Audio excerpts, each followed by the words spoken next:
ओम नमः शिवाय, हर हर महादेव, जय महाकाल। आप सबको पता है सावन अधिक मास का बहुत ही प्यारा महीना चल रहा है। मेरे देवादिदेव महादेव जी की कृपा सदैव आप भक्तों पर यूं ही बनी रहे, आपकी सारी मनोकामनाएं पूरी हो, यही मैं महादेव जी से प्रार्थना करता हूं।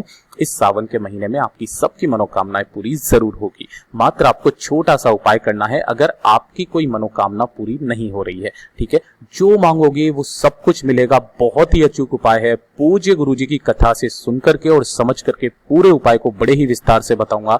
मात्र आपको ये ओम की बिंदी आपको बनानी है और आपकी जो भी कामना होगी बहुत ही जल्दी पूरी जरूर होगी। ठीक है ना। परंतु उससे पहले आप सबसे एक छोटी सी गुजारिश करूंगा कि जो लोग पहली बार आए हैं चैनल को सब्सक्राइब जरूर करना और वीडियो को लाइक करके महादेव जी का कोई सा भी प्यारा नाम कमेंट बॉक्स में लिखना मत भूलिएगा। इस पूरे वीडियो के अंदर हम लोग 3 महा उपाय के बारे में बात करेंगे जो न सिर्फ आपकी मनोकामनाओं की पूर्ति करेगा, आपकी घर की हर एक समस्याओं का समाधान भी आपको मिलेगा। तो पूरे उपाय को ध्यान से सुनना, समझने की कोशिश करना। सबसे बात करते हैं पहले वाले उपाय की तरफ। पहला वाला उपाय जो होगा वो होगा आपकी मनोकामना पूर्ति की। आपकी कोई हृदय की बात है जो मेरे देवादिदेव महादेव जी नहीं सुन रहे हैं तो मात्र इस वाले उपाय को करना आपकी इच्छा पूर्ति के लिए होगा, आपकी मनोकामना पूर्ति के लिए होगा। करना कैसे होगा, ध्यान से सुनना। इस वाले उपाय को करने का एक खास नियम है, तरीका है। किस किस दिन आप इस उपाय को कर सकते हो। जो भी विशेष तिथि आ जाए, जैसे कि पंचमी आ जाए, सप्तमी आ जाए, अष्टमी आ जाए, है ना, नवमी आ जाए, एकादशी आ जाए या फिर प्रदोष आ जाए, शिवरात्रि आ जाए, ऐसे दिन आपको इस वाले उपाय को करना होगा। ठीक है ना। 1 लोटा लेना शुद्ध जल अपने घर का। ठीक है ना, अपने घर का शुद्ध जल भर लेना और साथ ही साथ ले लेना थोड़ा सा लाल चंदन। अब गुरुदेव हमेशा पता है क्या कहते हैं कि आप है ना लाल चंदन की इस तरीके से एक मुठिया रखा कीजिए जिसे आप घिस लेना और घिस करके काम में लेना। पता है क्यों कहते हैं? क्योंकि जो पत्थर होता है जिस पर आप घिसते हो, जिसके घर में चंदन घिसने का पत्थर मंदिर में रखा हुआ रहता है ना, उस घर में कभी भी धन संपदा की कमी नहीं रहती है। इसलिए वो कहते हैं। अगर फिर भी आपके पास में नहीं है तो आप पिसा हुआ लाल चंदन आप ले सकते हैं। ठीक है, थोड़ा सा लाल चंदन ले लेना और थोड़ा सा लेना गाय माता का घी। किसका घी लोगे? गाय माता का घी। ज्यादा नहीं चाहिए, आधा चम्मच के बराबर चाहिए। ठीक है, ये चीजें ले ली। साथ ही लेना एक दीपक। किस बत्ती का लेना है? गोल बत्ती का लेना है ना, गोल बत्ती। और साथ ही साथ इसके अंदर भरोगे गाय का घी। ठीक है, इन सभी सामग्रियों को लेकर के आपको अपने घर से निकल जाना है। लेकिन ध्यान रखना, सबसे पहले पहुंचना होगा आपको बेलपत्र के वृक्ष के पास में। बेलपत्र के वृक्ष के पास जैसे ही आप पहुंचेंगे, जो पहला दीपक आपने जो लिया है ना, उस दीपक को आपको बेल के पेड़ के नीचे जला देना है ना, यानी कि उसे प्रज्वलित कर देना है। ओम नमः शिवाय, श्री शिवाय नमस्तुभ्यम का स्मरण करते हुए। यहां पर ये इतना कर दोगे, बिल्कुल सिंपल सा है। ठीक है, अब इसके बाद में यहां से उठना और सीधे चले जाना कहां पर? महादेव जी के मंदिर शिवलिंग के पास में। आपको सीधा घर नहीं जाना है। ठीक है ना, महादेव जी के मंदिर शिवलिंग के पास। उससे पहले आपको बेल वृक्ष के नीचे दीपक जला करके आना है।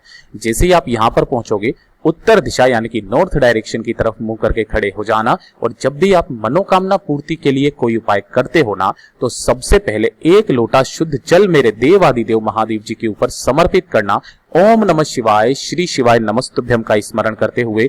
किन महादेव जी के नाम से करोगे?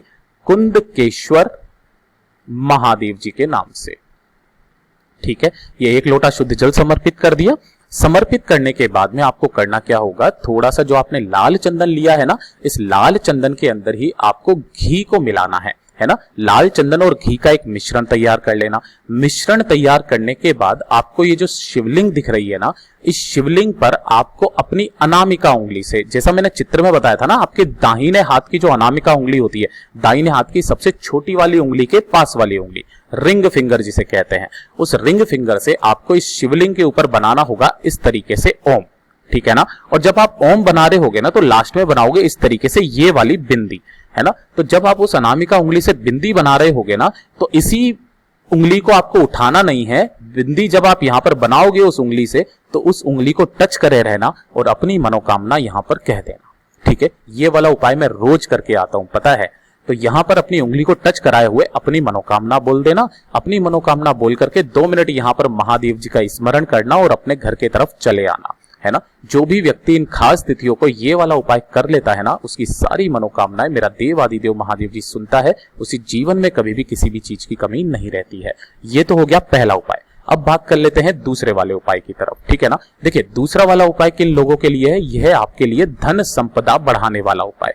घर में धन नहीं आ रहा, माता लक्ष्मी जी आपके घर में नहीं टिक रही हैं, धन आता है और वैसा का वैसा ही चला जाता है, तो धन से आने वाली जितनी भी समस्याएं हैं आपकी सारी खत्म होगी। साथ ही साथ माता लक्ष्मी जी का वास आपके घर में होने लगेगा, ठीक है। देखिए कैसे करना है, आपको लेनी होंगी इस तरीके से 5 लौंग।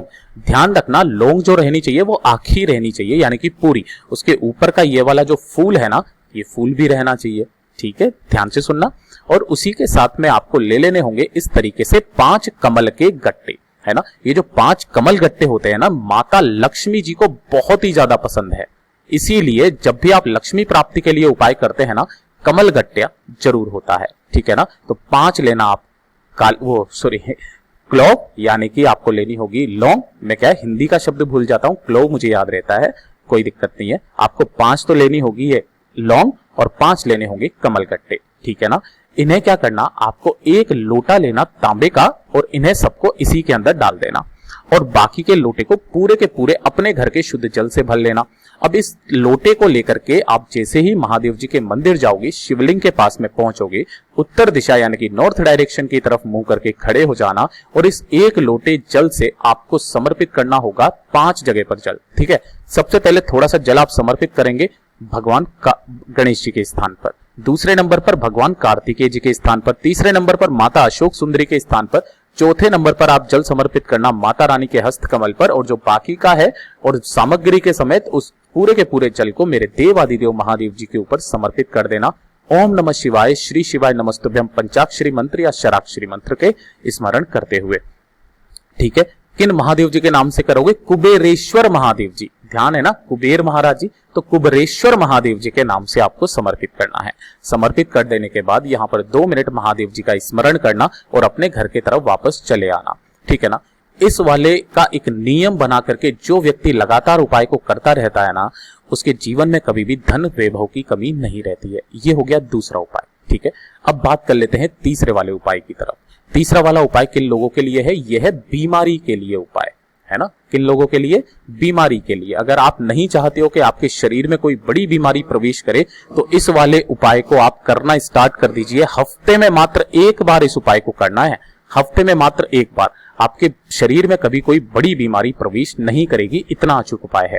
क्या करना होगा, देखिए ये वाला जो उपाय करोगे ना आप, प्रदोष काल के वक्त करना, प्रदोष काल के वक्त करना है, ठीक है ना। और बाकी का जो उपाय है वो आप सुबह करना चाहो सुबह कर लो, शाम को करना चाहो शाम को कर लो, कोई दिक्कत नहीं है। इसीलिए मैंने समय नहीं बताया, जिसमें समय बताना जरूरी है ना उसमें मैं बता देता हूं। ये वाला उपाय मात्र प्रदोष काल के दिन किया जाता है। आपको इस तरीके से लेना होगा स्टील का लोटा, ठीक है ना। इस स्टील के लोटे को आधा भरना होगा आपको गाय माता के दूध से, गाय का दूध। और जो दूध रहना चाहिए ना वो कच्चा दूध रहना चाहिए, जिसे एक बार भी गर्म नहीं किया गया हो। तो आधा तो भर लेना इसे, किससे, गाय माता के कच्चे दूध से। इसमें दूध भर लिया और बाकी के में आप क्या भर लेना, अपने घर का शुद्ध जल भर लेना। ध्यान रखना इस वाले उपाय में आपको तांबे का लोटा नहीं लेना है, ठीक है। इस तरीके से आपने ले लिया। अब इसी के अंदर आपको डालनी होगी 5 काली मिर्च। कितनी काली मिर्च डालनी होगी, 5 काली मिर्च डाल लेना। अब इस वाले लोटे को लेकर के प्रदोष काल में पहुंच जाना। कहां पर, सबसे पहले जाओगे बेलपत्र के पेड़ के पास में। जैसे ही आप यहां पर पहुंचोगे, उसमें से आधा लोटा जल आपको यहां पर, जो जल और दूध का मिश्रण है ना, आधा लोटा केवल यहां पर समर्पित करना है आपको। ओम नमः शिवाय, श्री शिवाय नमस्तुभ्यम का स्मरण करते हुए। और जो आधा लोटा बचाना, उस आधे लोटे को आपको समर्पित करना होगा कहां पर, शिवलिंग के ठीक ऊपर। लेकिन जब आप यहां पर समर्पित करेंगे, आपका मुंह रहना चाहिए उत्तर दिशा की तरफ, ठीक है। और वो बाकी का जो लोटा है महादेव जी के ऊपर समर्पित करने, किन महादेव जी के नाम से, अवधूतेश्वर महादेव जी के नाम से, अवधूतेश्वर महादेव जी के नाम से समर्पित करना। ओम नमः शिवाय, श्री शिवाय नमस्तुभ्यम का स्मरण करते हुए। जो भी व्यक्ति इस उपाय को एक नियम बना करके करता है ना, उसके शरीर में कभी कोई बड़ी बीमारी प्रवेश नहीं करती है।